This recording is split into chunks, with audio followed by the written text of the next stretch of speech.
ओम शांति। आज हम जिस विषय पर चर्चा करेंगे वो है श्री कृष्ण का जन्म कब होगा और सभी देवी देवता भारत में ही कैसे जन्म लेते हैं। बहुत सारे भाई बहनों के यही क्वेश्चन होता है। विदेशी लोग तो अक्सर करके यही बात पूछते हैं कि भारत में ही सभी देवी देवता आ गए। तो आज इस इंटरेस्टिंग टॉपिक पे हम डिस्कस करेंगे। इस वीडियो को शेयर करना ना भूलें।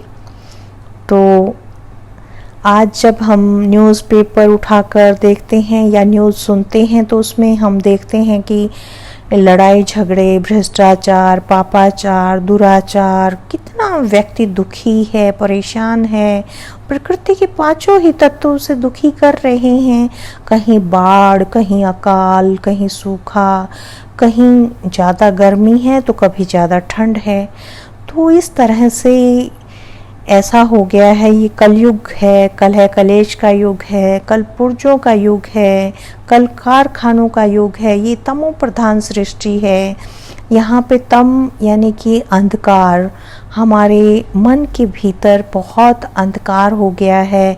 हम स्वयं को ही नहीं जानते और परमात्मा को भी नहीं जानते कि मैं कौन हूँ और परमात्मा कौन है।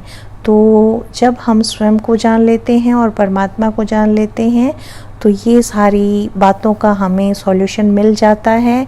और सारे ही जैसे जंगल से हम निकल के बाहर आ जाते हैं। जंगल उसे कहा जाता है जहाँ कांटे ही कांटे हों, झाड़ियाँ हों, झाड़ झंखाड़ हों और जहाँ सदैव जंग लगी रहे। तो ये अत्याचार, विषय विकार और अधर्म का जो बोलबाला है, ये कांटों का जंगल ही है एक तरह से ये पूरा विश्व।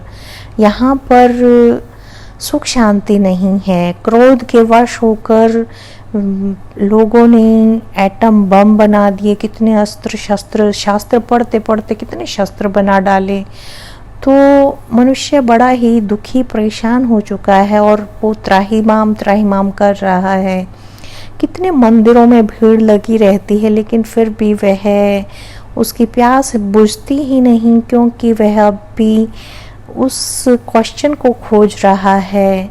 और इसी के लिए हम यहाँ प्रयास कर रहे हैं कि आपकी ये क्वेश्चन जो है इसका आपको अवश्य ही उत्तर मिले।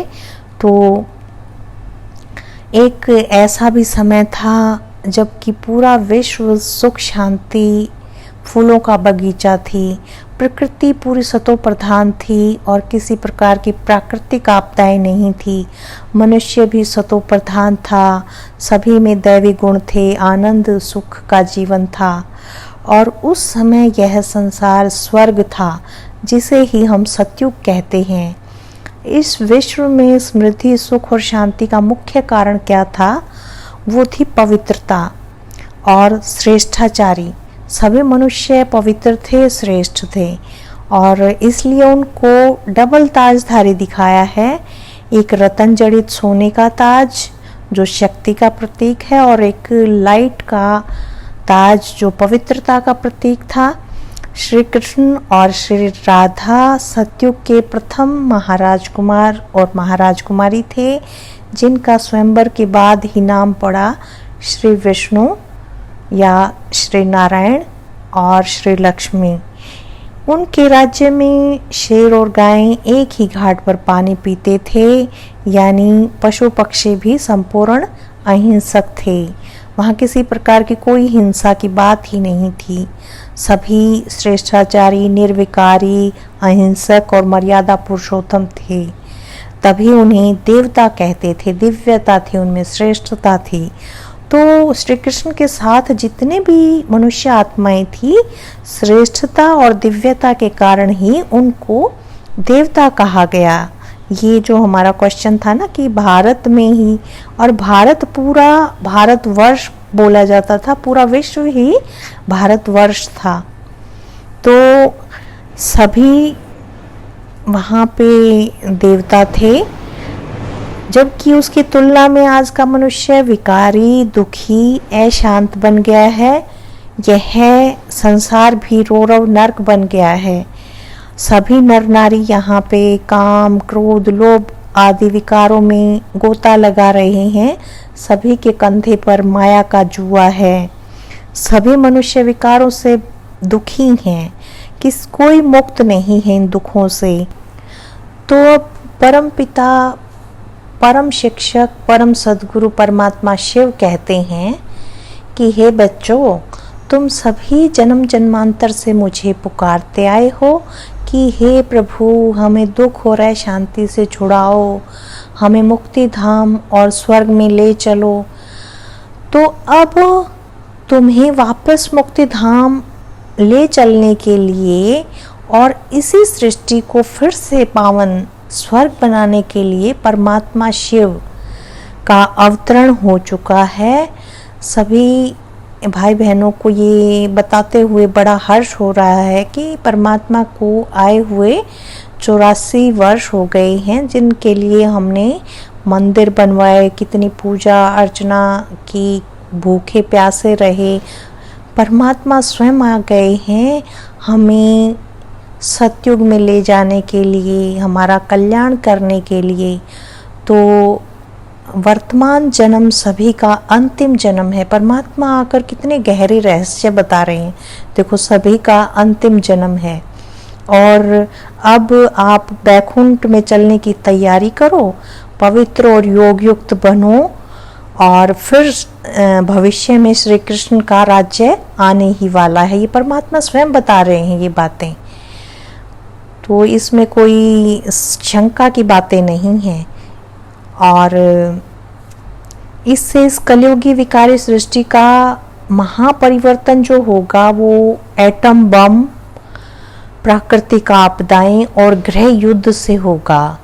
और जैसे दिखाया भी गया है कि श्री कृष्ण को विश्व के ग्लोब के ऊपर मधुर बंसी बजाते हुए दिखाया है। इसका अर्थ यह है कि समस्त विश्व में श्री कृष्ण का या श्री नारायण का एक छत्र राज्य होगा, एक धर्म होगा, एक भाषा होगी, एक मत, संपूर्ण खुशहाली, समृद्धि और सुख चैन की बंसी बजेगी।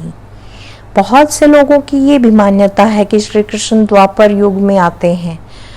उन्हें यह मालूम होना चाहिए कि श्री कृष्ण तो 16 कला संपूर्ण, सर्वगुण संपन्न, संपूर्ण निर्विकारी और पूर्णतः पवित्र देवता थे।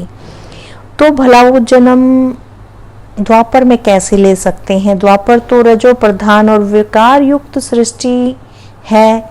श्री कृष्ण के दर्शन के लिए तो सूरदास ने अपनी अपवित्र दृष्टि को भी समाप्त करने की कोशिश की थी। और जो मीरा थी, उन्होंने भी पवित्र रहने के लिए विष का प्याला तक पी लिया था, पवित्र रहने के लिए। तो जब श्री कृष्ण अपवित्र दृष्टि वृत्ति वाली सृष्टि में कैसे आ सकते हैं? बहुत ही गहरा विषय है ये सोचने का कि परमात्मा बता रहे हैं स्वयं कि श्री कृष्ण 16 कला संपूर्ण है, संपूर्ण निर्विकारी हैं। तो वो सत्युगी सृष्टि पे ही तो उनका अवतरण होगा, उनका जन्म होगा। श्री कृष्ण तो स्वयंवर के बाद श्री नारायण कहलाए, तभी तो श्री कृष्ण के बुजुर्गों के चित्र भी नहीं मिलते। तो श्री कृष्ण अर्थात श्री नारायण सत्युगी पावन सृष्टि के प्रारंभ में आए थे और अब पुनः आने वाले हैं। वो समय 16 वर्ष के बाद, यानी जब ब्रह्मा के 100 वर्ष संपूर्ण हो जाते हैं, पूर्ण हो जाते हैं, तो फिर श्री कृष्ण का जन्म होता है। और परमात्मा शिव को आए हुए 84 वर्ष हो चुके हैं, 16 वर्ष शेष हैं। उसी के बाद श्री कृष्ण का जन्म होगा और जब वो बड़े हो जाएंगे, जब उनका स्वयंवर होगा, तो वो श्री नारायण कहलाएंगे और वहाँ से शुरू होगी सत्युगी सृष्टि की स्थापना। 1 तारीख, पहला महीना और पहला साल।